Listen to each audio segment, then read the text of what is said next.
Hello दोस्तों, उम्मीद करता हूँ आप सब अच्छे होंगे और मैं वैभव नेगी अपने चैनल पे आप सभी का स्वागत करता हूँ। दोस्तों, आज ये जो सीरीज़ हमने शुरू की है उसकी दूसरी वीडियो है जिसमें हम डिस्कस करेंगे कि शिक्षा क्या है।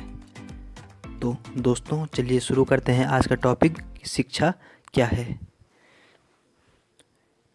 आपकी स्क्रीन पे 3 अलग-अलग जो हैं बिंदु आपको दिख रहे होंगे। पहला है अनुभव, दूसरा है सीखना, तीसरा है व्यवहार में परिवर्तन। चलिए इसको समझने की कोशिश करते हैं। तो साथियों देखिए, जन्म लेते समय मानव की समस्त जो गतिविधियां होती हैं वह अव्यवस्थित होती हैं और एक पशु के समान होती हैं। धीरे धीरे व्यक्ति अपने पर्यावरण से नित नए अनुभव प्राप्त करता है और सब कुछ क्या होता है, सीखता चला जाता है। इस तरह जीवन के अनुभवों से सीखते हुए व्यक्ति के व्यवहार में परिवर्तन आ जाता है। व्यक्ति के व्यवहार में चेंज आने लग जाता है।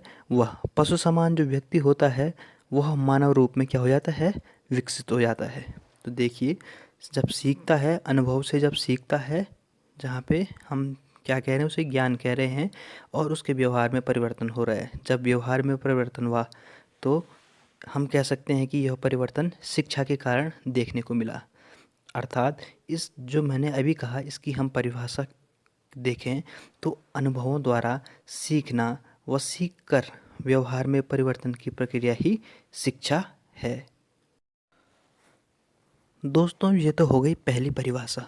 चलिए थोड़ा इसे और समझने की कोशिश करते हैं। जीवन के जो प्रारंभिक काल होता है उसमें व्यक्ति पराश्रित होता है, मतलब किसी दूसरे पर डिपेंड होता है। वह अपने तमाम कामों के लिए, खान पान, इधर उधर जाना, कपड़े पहनना आदि के लिए क्या होता है, दूसरों पर निर्भर होता है।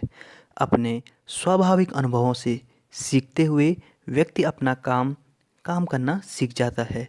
वह अपनी तमाम गतिविधियों का निर्वहन स्वयं करता है और आत्मनिर्भर बन जाता है। तो क्या होता है, पहले किसी दूसरे पे डिपेंड रहना, उसके बाद स्वाभाविक अनुभवों से जो है आत्मनिर्भर बनना। तो इसको हम कह सकते हैं कि पराश्रित व्यक्ति का अनुभवों द्वारा सीखना व सीखकर आत्मनिर्भर बनने की प्रक्रिया ही शिक्षा है। दोस्तों ये तो 2 परिभाषाएं हम डिस्कस कर चुके हैं और तीसरी की ओर अगर हम बढ़ें तो हम यह कह सकते हैं कि जब तक व्यक्ति अनुभवों के माध्यम से सीखकर स्वयं को मानव श्रेणी में खड़ा न कर दे, तब तक वह समाज में क्या होता है, कुसमायोजित माना जाता है। जीवन में तमाम अनुभवों से सीखते हुए व्यक्ति में व्यवहार परिवर्तन करके समाज के अनुकूल व्यवहार को क्या करता है, वो सीखता है। इसके साथ ही समाज में वह अनुकूलन स्थापित करता है और जब वह अनुकूलन समाज में स्थापित करेगा तो वह समाज का क्या हो जाएगा, अभिन्न अंग बन जाएगा। तो हम ये भी कह सकते हैं कि व्यक्ति को सामाजिक प्राणी बनाने की प्रक्रिया ही क्या है, शिक्षा है।